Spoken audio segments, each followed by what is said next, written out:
अस्सलामुअलैकुम। Voice news में खुशामदीद। मैं हूं फहद करीम। सबसे पहले वॉइस हेडलाइंस।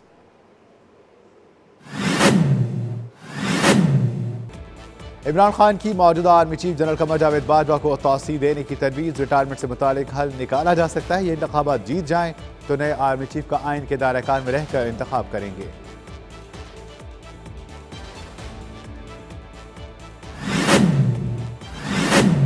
ख्वाजा आसिफ ने इमरान खान की जनरल कमर जावेद बाजवा को तौसीह देने की तजवीज़ पर रद्द अमल जाहिर कर दिया। कहते हैं इमरान खान की हसरत है कि वो अपनी मर्जी का आर्मी चीफ लगाएं, जबकि आर्मी चीफ का तकर्रुर करना हुकूमत का आइनी और कानूनी इख्तियार है।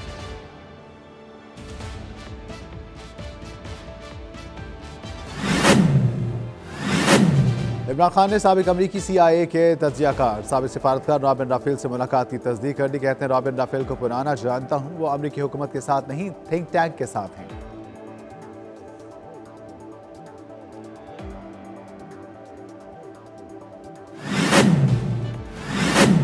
वफाकी वज़ीर इत्तलात मरियम औरंगज़ेब की इमरान खान पर तनकीद। कहती हैं अमरीका के खिलाफ बयानबाजी करते हैं और अमरीकी फर्म से अमरीका में लॉबी और इसके साथ साथ प्रिंटिंग भी करवाते हैं।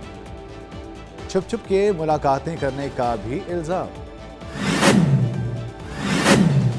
साबिक वज़ीर दाखिला शेख रशीद ने ट्विटर पर एक पैगाम में कहा है कि मुल्क तकरीबन डिफॉल्ट हो चुका है, सिर्फ ऐलान होना बाकी है। इक़्तिदार के भूखों का जुमा बाजार लगा है और आवाम का चूल्हा नहीं जल रहा।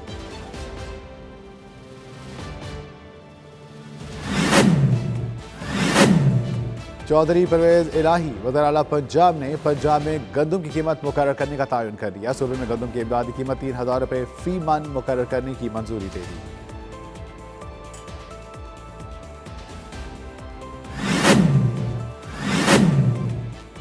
बरतानवी बादशाह चार्ल्स सॉन्ग का बड़ा बयान। मलिका एलिज़ाबेथ दोम की कायम करदा मिसाल की पैरवी करने का ऐलान कर दिया।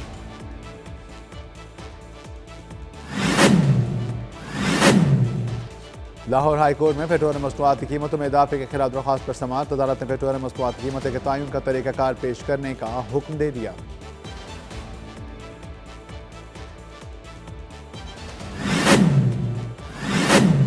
हुकूमत की जानिब से महकमा शुमारियात को पहली डिजिटल मरदमशुमारी की हिदायत रवां साल दिसंबर और आइंदा साल जनवरी में करने का हुक्म जारी।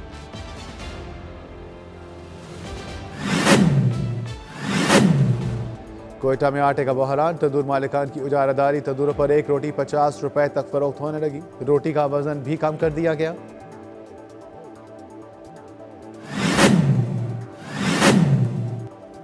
ख्वाजा साद रफीक का बड़ा बयान। कहते हैं हालिया सैलाब पाकिस्तान की तारीख का खतरनाक तरीन सैलाब है, जिसके असरात आइंदा 10 साल महसूस किए जाते रहेंगे।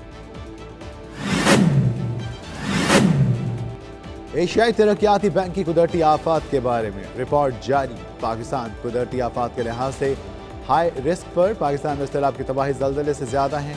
हर साल कुदरती आफात से $2 अरब का नुकसान होने के बायस गुर्बत बढ़ती है।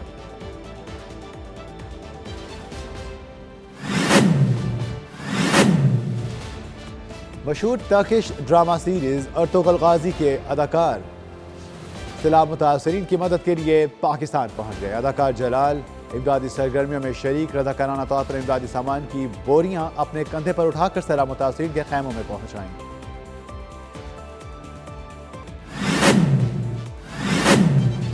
रुपए के मुकाबले में डॉलर की कदर में इजाफा जारी। इंटरबैंक में अमरीकी डॉलर 18 पैसे महंगा होकर 230 रुपए का हो गया।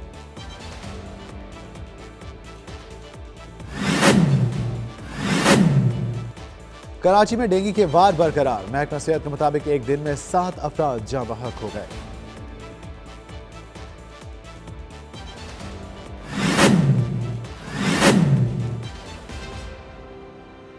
यूक्रेनी सदर व्लादिमीर ज़ेलेंस्की का दावा। कहते हैं रूस से जारी जंग में 6000 मुरब्बा किलोमीटर इलाके का कंट्रोल दोबारा हासिल कर लिया है। भारतीय ट्रैफिक पुलिस ने शादाब और आसिफ की कैच पकड़ते वक्त टक्कर को ट्रैफिक साइन और आगाही के लिए इस्तेमाल कर दिया।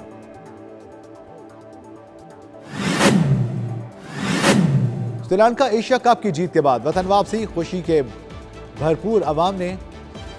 भरपूर अवाम ने कौमी टीम का शानदार इस्तकबाल किया।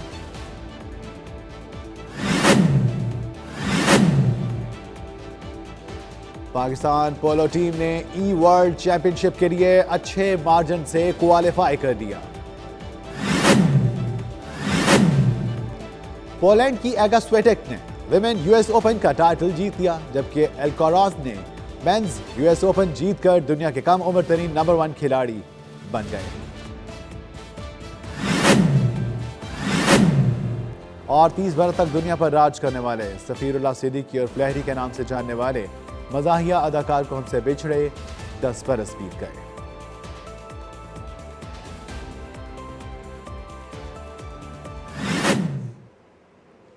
हेडलाइंस आपने जानी और अब पेश हैं खबरें तफसील के साथ। आगाज में बात करेंगे चेयरमैन पाकिस्तान तहरीक इंसाफ इमरान खान की, जिन्होंने कहा है कि जनरल बाजवा की रिटायरमेंट से मुतालिक कोई हल निकाला जा सकता है। जो भी करूंगा आइन के दायरे-कार में रहकर करूंगा। साबिक वज़ीर-ए-आज़म इमरान खान ने कहा कि मैंने कहा था आर्मी चीफ की पोजीशन बहुत अहम है, मेरिट पर तकर्रुरी होनी चाहिए। कहा था नवाज शरीफ और आसिफ जरदारी मेरिट का फैसला नहीं कर सकते। एक मुल्क से मफरूर है। आसिफ जरदारी 30 साल से पैसे चोरी कर रहा है। इनकी तरजीह मेरिट नहीं बल्कि अपने पैसे बचाना है। उन्होंने कहा मेरी हुकूमत पाकिस्तान की बेहतरी के लिए नहीं करवाई गई, इनके अपने मफादात थे। चेयरमैन PTI ने कहा कि नई हुकूमत के लिए सबसे पहले सियासी इस्तेहकाम लाना ज़रूरी होगा। उन्होंने एक सवाल के जवाब में कहा बलूचिस्तान और सिंध में बारिशों की वजह से सैलाब आया। सैलाब के बाद बहुत ज़्यादा तबाही हुई। 50 साल में कोई डैम नहीं बनाया गया। हमारे दौर में 10 डैम्स की तामीर का आगाज़ हुआ। सवाल के जवाब में इमरान खान ने कहा कि मुझे अगर हाई कोर्ट बोलने का मौका देती तो शायद मैं वो बोल देता जो वो चाहते थे। वज़ीर दिफा ख्वाजा मोहम्मद आसिफ को कहना है कि इमरान खान की हसरत है कि वो अपनी मर्जी का आर्मी चीफ लगाएं। शाहज़ेब खान दादा से बातचीत करते हुए ख्वाजा आसिफ ने कहा कि आर्मी चीफ का तकर्रुर करना हुकूमत का आइनी और कानूनी इख्तियार है और वो यह हक अदा करेगी।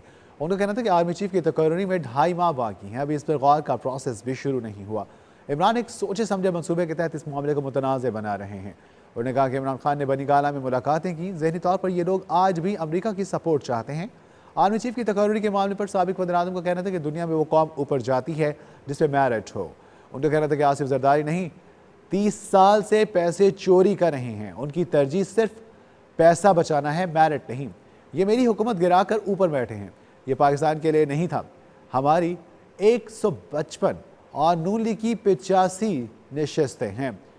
उनका ये कहना था कि नून लीग को क्वालिफिकेशन कैसे, उनका कहना था कि इनकी क्वालिफिकेशन वो किस तरह साबित करें। फ्री एंड फेयर इलेक्शन करवाएं, अगर ये जीत जाएं तो फिर अपना आर्मी चीफ अपॉइंट करने।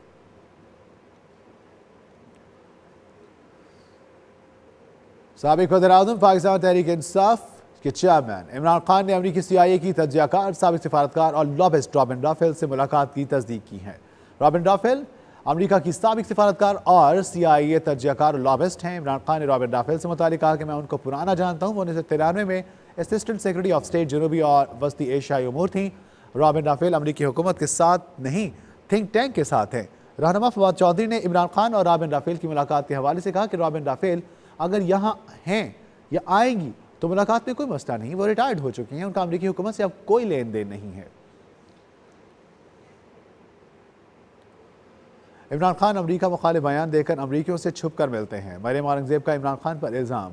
वफाकी वज़ीर इत्तलात ने कहा कि इमरान खान बीमार, शिकस्त खुर्दा ज़हनियत और करप्ट इंसान है। वो एक झूठा, अनापरस्त और खुद गर्ज बहरूपिया है।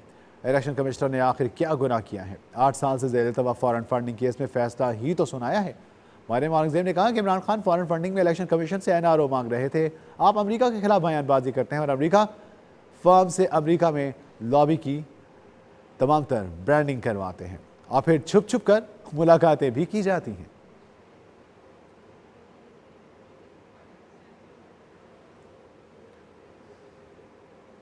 अवामी मुस्लिम लीग के रहनुमा शेख रशीद कहते हैं कि मुल्क तकरीबन डिफॉल्ट हो चुका था, बस ऐलान होना ही बाकी है। साबिक वफाकी वज़ीर शेख रशीद ने कहा कि बिजली 4.50 रुपये फी यूनिट मजीद महंगी कर दी गई। मुल्क तकरीबन डिफॉल्ट हो चुका था, अब सिर्फ ऐलान होना ही बाकी था। उन्होंने सोशल मीडिया प्लेटफॉर्म ट्विटर पर एक पैगाम में कहा कि इक़्तिदार के भूखों का जुमा बाजार लगा है और आवाम का चूल्हा नहीं जल रहा। उनका कहना है कि आवाम खुद ब खुद सड़कों पर निकलेंगे। फजलुर रहमान ने तौसीह देने वाली पार्लियामेंट की मुद्दत बढ़ाने का मुतालबा किया है। सारी सियासत नवंबर के गिर्द घूम रही है।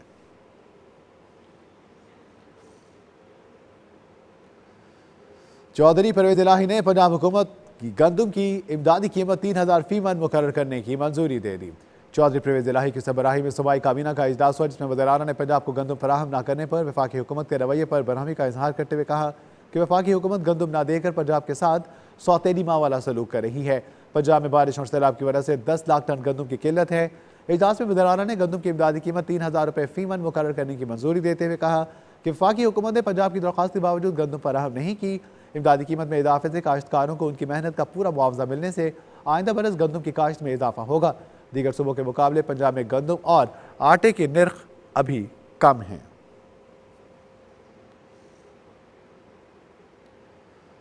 लाहौर हाई कोर्ट ने पेट्रोलियम मसनूआत की कीमतों के तयन के लिए तरीकाकार पेश करने का हुक्म दे दिया। लाहौर हाई कोर्ट ने पेट्रोलियम मसनूआत की कीमतों में इजाफे के खिलाफ दरख्वास्त पर समाअत करते हुए कीमतों के तयन का तरीकाकार पेश करने का हुक्म दिया है। अदालत ने ओगरा को मोहलत देते हुए समाअत 28 सितंबर तक मुलतवी कर दी।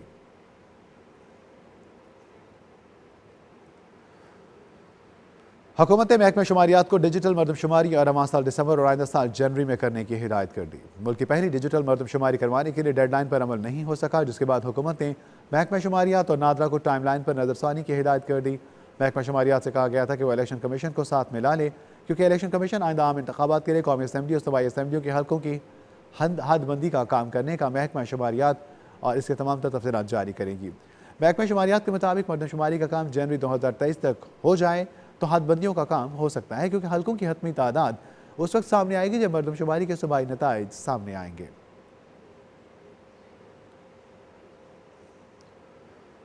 कोयटा में आटे की कीमत क्या बढ़ी, तंदूर मालिकान ने भी तंदूरी रोटी का वजन कम करने के साथ साथ कीमत में भी इजाफा कर दिया। जिला इंतजामिया और प्राइस कंट्रोल कमेटी ने अपनी आंखें बंद करके आवाम को नाजायज मुनाफाखोर तंदूर मालिकान के रहम करम पर छोड़ दिया। जराये के मुताबिक कोयटा शहर में 350 से जायद तंदूर कायम है, जहां से शहरी रोजाना हजारों रोटियां खरीदते हैं। एक हफ्ता पहले तंदूर मालिकान की खामोशी से तंदूरी रोटी का वजन कम करके इसकी कीमत में खुद से इजाफा कर दिया गया। जराये का कहना है कि 320 ग्राम की रोटी 25 रुपए की बजाय 50 रुपए तक में फरोख्त की जा रही है, जबकि इससे कम वजन की रोटी कहीं 25 तो कहीं 30 रुपए की फरोख्त हो रही है। बरतानवी बादशाह चार्ल्स सोम का कहना है कि मलिका एलिजबेथ की कायम करदा मिसाल की पैरवी करूंगा। तख्त नशी होने के बाद पार्लियामेंट से पहले खिताब में मलिका बरतानिया ने अपने मुल्क को लोगों की खिदमत का अहद किया। उन्होंने आइनी हुकूमत के कीमती असूलों को बरकरार रखने का भी अहद किया था। मैं भी अपनी वालदा के नक्शे कदम पर चलूंगा। बरतानवी बादशाह ने इस आज़म का इजहार किया कि वो भी मलिका एलिजबेथ की आइनी हुकूमत से वाबस्तगी के असूलों पर अमल पैरा रहेंगे। उन्होंने पार्लियामेंट को बका का जरिया करार देते कहा कि पार्लियामेंट जमहूरियत का सांस लेने का जरिया है। किंग चार्ल्स ने भी अपने बहन भाइयों के हमरा जुलूस की क़यादत की। मलिका बरतानिया एलिजबेथ दोम की आखिरी रसूमात इसे 19 सितंबर को अदा की जाएंगी। वफाकी वज़ीर रेलवे ख्वाजा साद रफ़ीक कहते हैं कि हालिया सैलाब पाकिस्तान की तारीख का ख़तरनाक तरीन सैलाब के जिसके असरात आइंदा 10 साल तक महसूस किए जाएंगे। वज़ीर रेलवे ख्वाजा साद रफ़ीक ने कहा कि 5 रोज़ के लिए सिंध और बलोचिस्तान जा रहा हूँ। सिंध और बलोचिस्तान के सैलाब से मुतासरा इलाकों में नुकसान का जायज़ा लूँगा।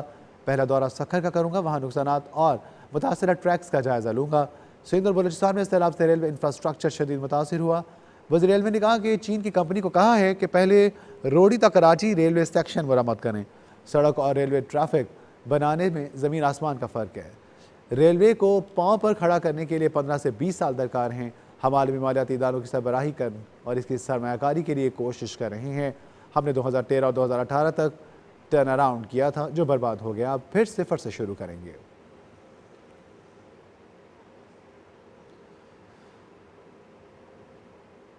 पाकिस्तान में कुदरती आफात से गुर्बत बढ़ी है। एशियाई तरक्याती बैंक का कहना है कुदरती आफात के बारे में ये ताज़ा रिपोर्ट जारी की गई, जिसमें एशियाई तरक्याती बैंक ने रिपोर्ट जारी करते कहा कि पाकिस्तान में कुदरती आफात से 863 अफराद जमा हुए। कुदरती आफात से तबाही में पाकिस्तान में गुर्बत में इजाफा हुआ है। सैलाब ने फसलें, घर और सामान सब तबाह कर दिया। पाकिस्तान में फसलों की इंश्योरेंस बहुत महदूद है। पाकिस्तान में सिर्फ 2,27,000 किसानों की फसलों की इंश्योरेंस हुई है।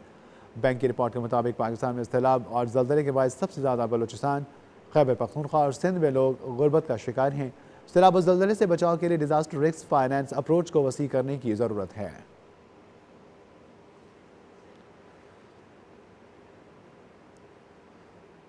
मशहूर टर्किश ड्रामा सीरियल अर्तुगरुल गाजी के अदाकार जलाल इमदादी सामान लेकर खुद सैलाब ज़दगान की मदद के लिए पाकिस्तान पहुँच गए। ड्रामा सीरियल अर्तुगरुल गाजी में अब्दुल रहमान का किरदार निभाने वाले टर्किश अदाकार जलाल अल पाकिस्तान में सैलाब के मुतासरीन से मदद के लिए कराची पहुँचे हैं।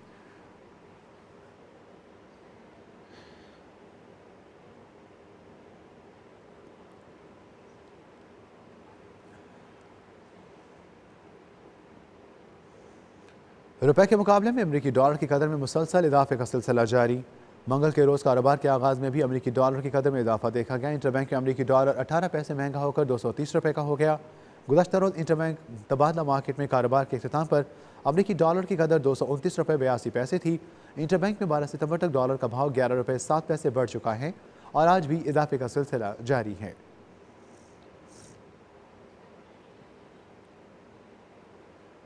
कराची में डेंगू से एक दिन में 7 अफराद जाँ बहक हो गए। महकमा सेहत के मुताबिक गुज़श्ता 24 घंटों में डेंगू से 115 केसेस रिपोर्ट हुए हैं।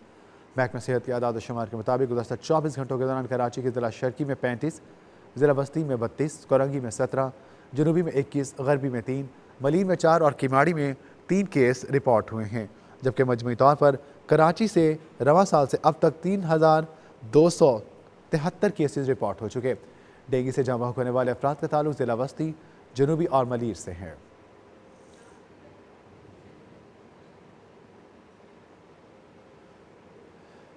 यूक्रेन ने 6000 मुरबा किलोमीटर इलाके पर कंट्रोल दोबारा हासिल कर लिया। यूक्रेनी सदर का दावा। यूक्रेनी सदर व्लादिमीर ज़ेलेंस्की ने दावा किया कि यूक्रेन ने रवामा जवाबी कार्रवाई में मशरिक और जनूब में 6000 मुरबा किलोमीटर इलाके का कंट्रोल दोबारा हासिल कर लिया है। जबकि अमरीकी थिंक टैंक का कहना है कि यूक्रेन ने जनूबी कार्रवाइयाँ करके जंग का नक्शा ही पलट दिया, मगर इन कार्रवाइयों से जंग खत्म नहीं होगी। नाज़रीन, ये थी अब तक की ताज़ा तरीन खबरें। इसी के साथ ही वॉइस न्यूज़ से हमें दीजिए इजाज़त। मज़ीद खबरों और लेटेस्ट न्यूज़ अपडेट से बाखबर रहने के लिए आप रहिए वॉइस न्यूज़ के साथ।